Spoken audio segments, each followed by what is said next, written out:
여러분 안녕하십니까? 광주 MBC 뉴스투데이입니다. 먼저 오늘의 주요 뉴스입니다.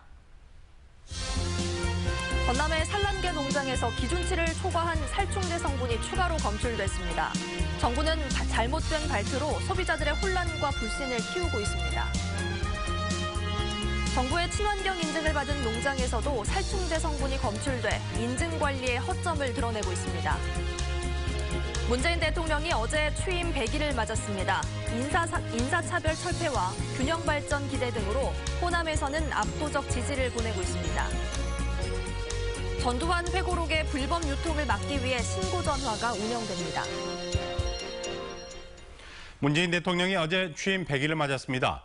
그동안 대통령으로서 보여준 행보에 많은 국민들이 지지를 보내고 있는데 특히 호남의 지지는 압도적입니다. 윤근수 기자입니다. 대통령의 기자회견도 이전 정부 때와는 달랐습니다. 각본 없는 질문이 이어졌고 대통령의 답변엔 막힘이 없었습니다.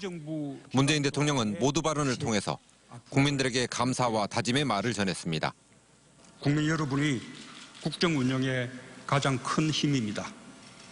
국민과 함께 가겠습니다. 취임 이후 100일이 지나는 동안 권위를 내려놓고 소통하려는 모습에 국민들은 지지를 보내고 있습니다. 저희들이 느끼고 있는 그런 공감대를 이렇게 대중들한테 더 알려줄 때 그 진실성이 저희들한테 더 와닿아서 더 좋았던 것 같아요. 서민과 약자를 우선하고 잘못된 과거를 바로잡으려는 노력에도 아낌없는 박수를 보내고 있습니다. 위안부나 그런 거 챙기실 때 잘한다고 생각하죠. 전과 다르잖아요. 특히 호남민의 평가는 더욱 후합니다. 국정수행평가에서 잘한다는 응답이 줄곧 90% 이상을 유지했고 전국 평균치보다 10%포인트 이상 높았습니다. 5.18의 가치를 바로 세우고 인사차별을 없애고 균형 발전의 의지를 밝힌 점들이 호남의 기대를 얻은 것으로 보입니다. 잘하죠. 정말 참 대통령 중에 최고예요, 최고. 하지만 기대가 크면 실망도 클 수 있습니다. 정권 초기에는 최고의 지지를 받다가 임기 말에 지지율이 6%까지 추락했던 김영삼 전 대통령의 사례는 그래서 두고두고 새길 필요가 있습니다. MBC 뉴스 윤문수입니다. 연일 비슷한 날씨가 이어지고 있습니다. 아침, 저녁으로는 선선하지만 낮에는 꽤 더운데요. 현재 보성과 광양에는 폭염주의보가 이어지고 있습니다. 오늘 광주의 낮 기온 31도로 어제와 비슷하겠고요. 동부 지역을 중심으로는 33도 안팎까지 오르면서 더위가 기승을 부리겠습니다. 오늘 오후에는 동부 내륙에 5에서 50mm가량의 비가 내리겠습니다. 천둥과 번개를 동반할 것으로 보이고요. 비로 인해 습도가 높아져 오늘 불쾌지수도 매우 높을 것으로 보입니다. 현재 구름 영상 보시면 우리 지역에 가끔 구름 지나고 있습니다. 화순과 보성, 한평에는 안개주의보 내려져 있으니까 출근길 안전운전 하셔야겠고요. 낮에는 많은 구름 사이로 햇볕도 강하게 내릴 때 자외선 지수가 높겠습니다. 현재 기온 보시면 광주 22.5도를 비롯해 대부분 지역 20도 안팎으로 출발하고 있습니다. 낮 기온은 장성과 담양이 30도, 화순 32도로 예상됩니다. 대부분 지역 어제보다는 1도가량 높은 낮 기온 예상됩니다. 곡성과 구례 32도, 보성도 32도로 예상됩니다. 날씨였습니다. 전남에서 살충제 달걀 파동이 확산되고 있습니다. 나주에 이어 어제 살충제 성분이 기준치를 초과해 검출된 농가가 추가로 4곳 더 적발됐습니다. 이런 가운데 정부에서는 잘못된 정보를 발표해 소비자들을 더 혼란스럽게 하고 있습니다. 송정근 기자의 보도입니다. 화순의 한 산란계 농장 단지입니다. 나주에 이어 이곳에 있는 달걀 농장 3곳에서도 비펜트린이 기준치를 초과했다는 전수조사 결과가 나왔습니다. 각각 0.272ppm, 0.041ppm, 0.024ppm으로 기준치를 최대 27배 초과했습니다. 무안의 한 농장에서도 기준치보다 많은 0.023ppm이 검출됐습니다. 지금까지 살충제를 기준치보다 더 많이 사용한 농장은 전남 지역에선 나주와 화순 등 모두 7곳으로 나타났습니다. 하지만 농장주들은 비펜트린을 사용한 적이 없는데 기준치를 초과한다는 검사 결과가 나왔다며 억울해합니다. 저희가 큰 부분들에서 성분이 나왔으면 이해를 하고 저희도 반성을 하고 저희도 그 조치를 행정적으로 따라야 될 거 아니겠습니까? 근데 저희가 쓴 제품이 아니에요. 성분이 안 돼 있어요. 전남 97개 산란계 농장에 대해 전수조사를 마친 축산당국은 살충제 성분이 과다 검출된 농장을 중심으로 추가 검사를 진행하고 있습니다. 하지만 살충제 성분이 기준치를 초과하지 않은 농장을 잘못 발표하는 등 허둥대는 모습을 보이고 있습니다. 실제로 농림축산식품부는 광주의 한 농장에서 기준치를 초과한 살충제가 검출됐다고 발표했다가 몇 시간 만에 오류라며 바로잡았습니다. 나도 몰라요. 지금 가서 폭포가지고 좀 같이 지금 좀 품질 관리하고 가보려고요. 어제 통화했을 때 기준치 이하로 나왔다고 하고 한 번도 딱 걱정 갖고 있었는데 지금 이게 뭔 짓인가 몰라.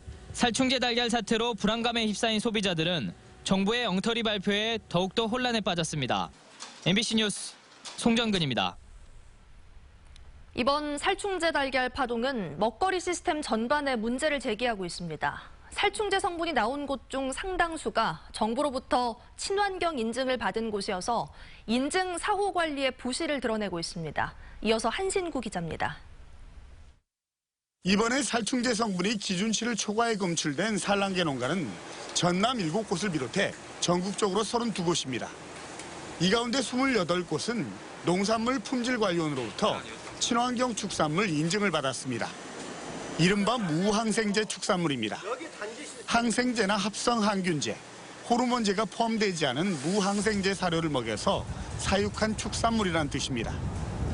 살충제를 포함한 유기합성 농약 성분을 축사나 주변에 사용하지 못하도록 하고 있지만 현장에선 제대로 지켜지지 않았다는 겁니다. 지금은 이제 친환경 제재 여러 가지 제품이 있지만 그걸로 대체하고 있어요. 근데 원가가 너무 비싸고 또 듣지도 않아요. 가장 큰 원인은 인증 이후에 사후 관리가 부실하다는 겁니다. 현행 규정에는 연간 1년 이상 잔류농약과 항생제 사용 유무를 검사하도록 규정하고 있습니다. 그렇지만 예산이나 검사 인력이 부족해 대부분 1년에 1회씩만 검사가 이루어질 뿐입니다. 실제로 지난 16일 비펜트린 살충제가 기준치의 21배가 넘은 나주 공산농가의 경우 올 초 검사에서는 문제가 없었는데 이번 전수조사에서 살충제 성분이 기준치 이상 검출된 겁니다. 예전에 이제 그런 방제대로 예전에는 좋았을 거예요. 지금은 이제 친환경 인증 받고 이제 깨끗하게 하고 하니까 지금 안 쓰는데. 검사 횟수를 늘리고 분석 장비 등 관련 시스템을 보강해야 하지만 현실은 이를 따라주지 못하고 있습니다. 정부가 인증한 먹거리조차도 제대로 믿고 먹지 못하는 현실은 먹거리 시스템의 전면적인 개선과 함께 사후관리 강화의 필요성을 역설하고 있습니다. MBC 뉴스 한신구입니다.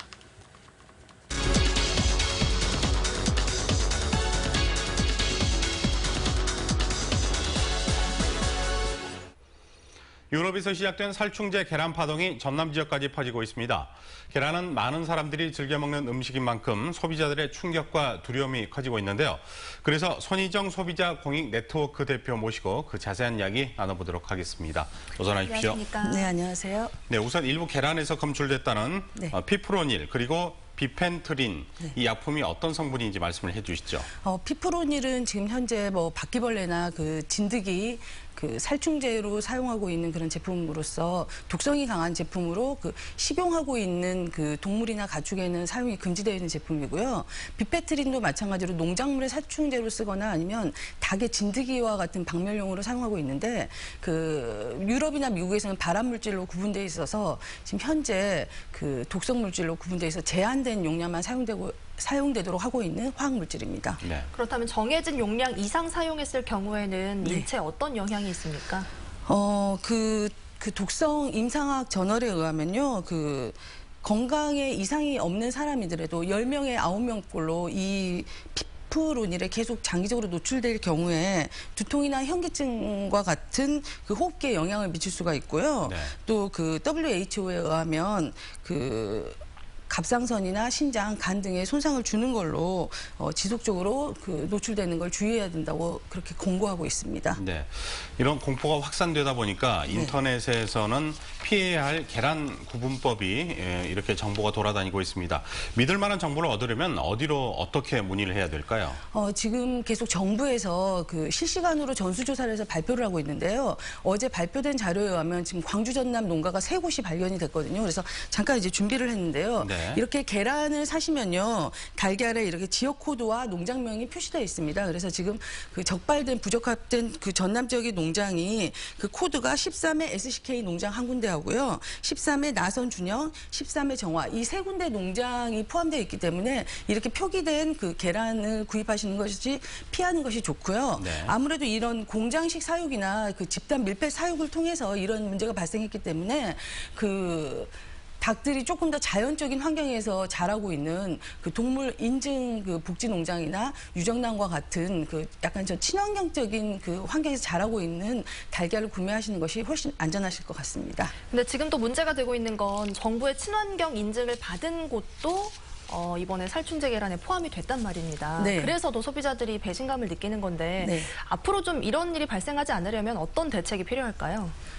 그 친환경 인증이라는 게 사실 사료에 무항생제만 쓰지 않으면 친환경 인증을 줬다는 것 자체도 저는 문제라고 생각을 하고요. 그래서 이렇게 친환경이란 표현 자체를 남발하는 것도 어떻게 보면 소비자들을 오인할 수 있는 소재가 되기 때문에 그런 점도 좀 앞으로 조금 더 정부에서 관리를 적극적으로 하셔야 될 것 같고, 이 식탁에 안전한 먹거리가 오를 때까지 그 농장의 그 사료에서부터 유통 과정 전반에 걸친 과정까지 안전하고 적극적인 대책 마련이 많이 앞으로의 이런 그 재발을 방지할 수 있을 것 같습니다. 네, 빨리 계란 파동이 좀 수습이 됐으면 좋겠습니다. 네. 오늘 나와 주셔서 고맙습니다. 네, 감사합니다.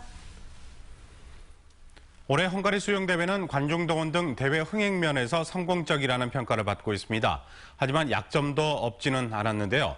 불리한 상황을 어떻게 극복하고 대회를 잘 치러냈는지 해법을 살펴보도록 하겠습니다. 헝가리 현지에서 김철원 기자입니다. 헝가리 수영대회는 흥행 면에서 대박을 쳤습니다. 선수권 대회는 당초 기대했던 35만 명 관중을 훨씬 뛰어넘은 45만 명이 몰렸고, 선수 1만 명이 등록한 마스터즈 대회는 역대 두 번째로 참가자가 많았습니다. 아름다운 다뉴브강을 끼고 있는 부다페스트는 유럽에서도 워낙 유명한 관광 명소이다 보니 이 같은 성공은 어쩌면 당연한 것인지도 모릅니다. 하지만 부다페스트 대회가 꼭 유리한 조건에서 치러진 것만은 아니었습니다. 원래 2017년 대회는 멕시코 과달라하라에서 열릴 예정이었는데 멕시코가 재정 문제로 개최권을 반납한 탓에 헝가리가 느닷없이 대회를 준비하게 됐습니다. 통상 유치에서 개최까지 6년의 준비 기간이 걸리지만 헝가리는 여기에 3분의 1밖에 안 되는 시간이 주어진 셈이었습니다. 턱없이 부족한 시간의 한계. 조직위원회는 대회 흥행을 위해 지역의 모든 문화와 행사 역량을 하나로 묶는 것으로 약점을 돌파했습니다. 유럽 최대의 락 페스티벌과 F1 대회, 불꽃 축제 등의 문화 행사와 축제에 선수권 대회와 마스터즈 대회를 병행 배치해 집객 효과를 극대화했습니다. Spectators visiting the country and also through the broadcast, through the media, we are sure that the message reached a lot of people throughout the world. That Budapest and Hungary is worthwhile visiting. 헝가리 정부 차원의 공격적인 지원 역시 난관을 헤쳐나갔는데 큰 도움이 되었습니다. 총리 지시로 입장권 가격을 크게 낮췄는데 이것이 흥행의 밑거름이 됐습니다. The ticket price, it was really cheap at the end, but it came from the Prime Minister of Hungary. He said that he wants every Hungarian person to come and afford to buy a ticket. So the cheapest ticket was like €1.50. 헝가리에서 만난 선수들에게 광주에 올 것인지 물었습니다. 온다는 이도 있었지만 회의적인 반응이 더 많았습니다. Okay, yeah. But we usually go, so Maybe you will come to Korea Yes, in yes. Gwangju. Yeah. Yes. Yeah. Heard about Gwangju? No, sorry. Okay. It's the money because it's very expensive to go there. So I will try to find some money. 세계인들이 광주를 잘 모른다는 점 외에도 취약한 접근성으로 인한 입지적 약점, 게다가 얇은 국내 스포츠 저변은 광주의 약점입니다. 유대회 성공 개최 경험과 정부의 지원 등은 광주의 강점이겠지만 이것만으로는 충분하지 않습니다. 광주가 안고 있는 약점을 극복할 수 있는 세밀한 전략 수립과 정책 개발이 절실합니다. 시간은 이제 2년밖에 남지 않았습니다. 헝가리 부다페스트에서 MBC 뉴스 김철원입니다. 한전공대 입지를 놓고 광주와 전남이 신경전을 벌이고 있는 가운데 나주시가 관련 영역을 진행합니다. 나주시는 지역 내 유치를 위한 자료 준비 등 선제적 대응을 위해 한전공대 입지 후보지 조사 용역을 맡기기로 했다며 10월쯤 용역을 착수해 내년 4월쯤 마무리할 계획이라고 밝혔습니다. 주요 내용은 한전공대 개발 규모와 내용, 입지 후보지 타당성 조사, 한전공대 조성을 위한 개발 방법 검토 등입니다. 세월호 침몰 해역에서 실시된 2차 수중수색 하루 만에 유류품들이 발견됐습니다. 세월호 현장수습본부는 지난 16일부터 진도 맹골수도 세월호 침몰 해역에서 해저면 준설 작업을 벌여 옷과 슬리퍼 등 유류품 5점을 발견했다고 밝혔습니다. 80여일 만에 재개된 수중수색은 목포신항에 거치된 세월호 선체 수색이 마무리되는 다음 달까지 계속될 예정입니다. 세월호 잊지 않기 목포 지역 공동실천회의는 세월호 인양 지연과 진실 은폐에 책임이 있는 해양수산부 고위 관료 등을 처벌하고 쇄신해야 한다고 주장했습니다. 또 울타리로 통제된 세월호를 국민 앞에 전면 공개하고 제2기 특별조사위원회를 조속히 재건해 참사의 진상을 규명할 것을 촉구했습니다.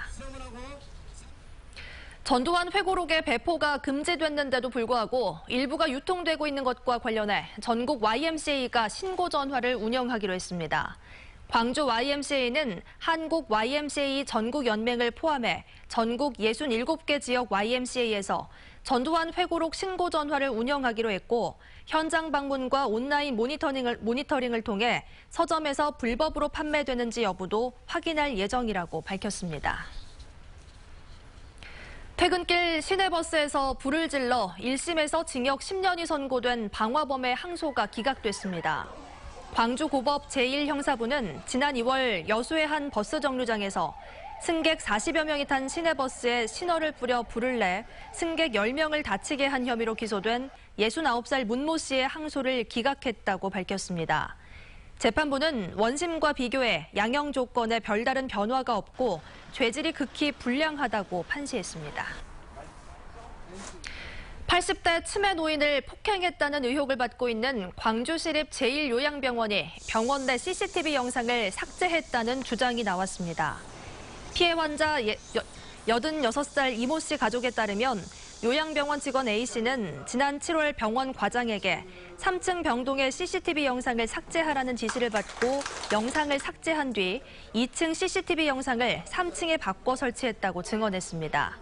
병원 3층은 치매 환자가 폭행을 당했다는 의혹을 받고 있는 장소고 피해 가족들은 검찰의 즉각적인 압수수색 등을 요구했습니다.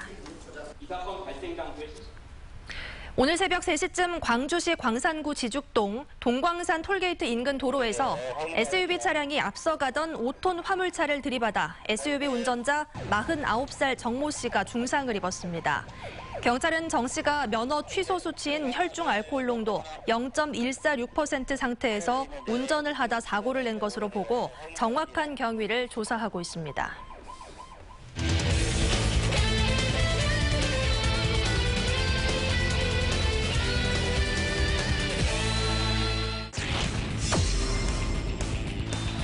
투볼 원 스트라이크. 왼쪽 다시 한번 멀리 이번엔 담장 쪽 담장 맞고 떨어졌습니다. 이 타구의 김선진의 3루 통과 홈으로 선취점 기아 타이거스의 몫입니다.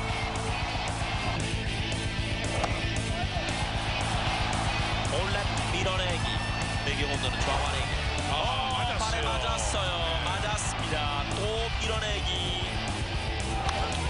왼쪽에 타 3루 주자 에반스 그리고 2루 주자 민병헌 득점. 두산이 착실히 점수를 추가해갑니다. 4대1. 이제는 김주찬 다시 땅볼 2루에 그리고 1루에 더블 플레이. 김강률이 주먹을 불끈 쥐었습니다. 네 번째 오늘 네 번째 병살타를 때려내면서 목포시가 관광객이 머물고 가는 체류형 관광지 조성에 박차를 가하고 있습니다. 목포 관광의 대표 콘텐츠가 될 해상 케이블카와 고화도 개발 사업도 본격화되고 있습니다. 김진선 기자입니다. 지역의 대표 관광 명소가 된 여수 해상 케이블카. 여수항과 오동도의 아름다운 풍광이 파노라마처럼 펼쳐집니다. 3년 동안 여수 해상 케이블카를 이용한 관광객은 500만 명에 달합니다. 고하도와 유달산을 잇는 목포 해상 케이블카도 공사 착공이 초읽기에 들어갔습니다. 총 연장 3.23km의 목포 해상 케이블카는 다음 달 초 착공에 들어가 내년 하반기 완공될 예정입니다. 끝없이 펼쳐진 다도해의 경관과 도심 풍경을 동시에 즐길 수 있습니다. 목포 해상 케이블카가 개통이 되게 되면 많은 관광객이 찾아오셔서 우리 목포 지역 경제에도 큰 효과가. 해상 케이블카의 거점인 고하도도 목포의 새로운 관광 핫플레이스로 바뀝니다. 해안데크와 전망대 등을 설치하는 힐링랜드 조성 사업이 진행되고 있습니다. 고하도에서 목화솜이 처음으로 재배된 역사에서 아이디어를 얻어 대규모 목화단지도 조성되고 있습니다. 목포 해상 케이블카 거점인 고하도에 목화단지, 국립호남권 생물자원관, 해안 힐링랜드 사업 등 다양한 관광 자원을 개발할 계획입니다. 해상 케이블카 개통에 대비해 대반동 해안도로 일원에는 LED 경관 조명이 설치돼 해안선이 빛의 명소로 바뀝니다. 목포시는 목포대교 인근에 레이저쇼를 연출해 밤바다의 낭만지수를 끌어올리는 등 서남권 관광 중심 도시로 성장하기 위한 힘찬 도약을 준비하고 있습니다. MBC 뉴스 김진선입니다. 연일 비슷한 날씨가 이어지고 있습니다. 아침, 저녁으로는 선선하지만 낮에는 꽤 더운데요. 현재 보성과 광양에는 폭염주의보가 이어지고 있습니다. 광주에 오늘 낮 기온 31도로 어제와 비슷하겠고요. 동부 지역을 중심으로는 33도 안팎까지 오르면서 더위가 기승을 부리겠습니다. 오늘 오후에는 동부 내륙에 5에서 50mm가량의 비가 내리겠습니다. 천둥과 번개를 동반할 것으로 보이고요. 비로 인해 습도가 높아져 불쾌지수 매우 오르겠습니다. 현재 구름 영상 보시면 우리 지역 간간히 구름 지나고 있습니다. 화순과 보성, 한평에는 안개주의보 내려져 있어서 출근길에는 안전운전 하셔야겠고요. 낮에는 많은 구름 사이로 햇볕이 강하게 내릴 때 자외선 지수가 높겠습니다. 현재 기온 보시면 광주 22.5도를 비롯해 대부분 지역 20도 안팎으로 출발하고 있습니다. 장성과 담양 30도, 화순의 낮 기온 32도로 예상됩니다. 대부분 지역 어제보다는 1도가량 높겠습니다. 곡성과 구례가 32도, 보성도 32도로 예상됩니다. 내일부터는 바닷물의 높이가 높은 기간입니다. 해안가 저지대에서는 침수 피해 없도록 주의하셔야겠습니다. 당분간 낮 기온 30도 안팎을 유지하면서 주말에는 흐리겠고요. 다음 주 월요일과 목요일 비 소식 있겠습니다. 날씨였습니다.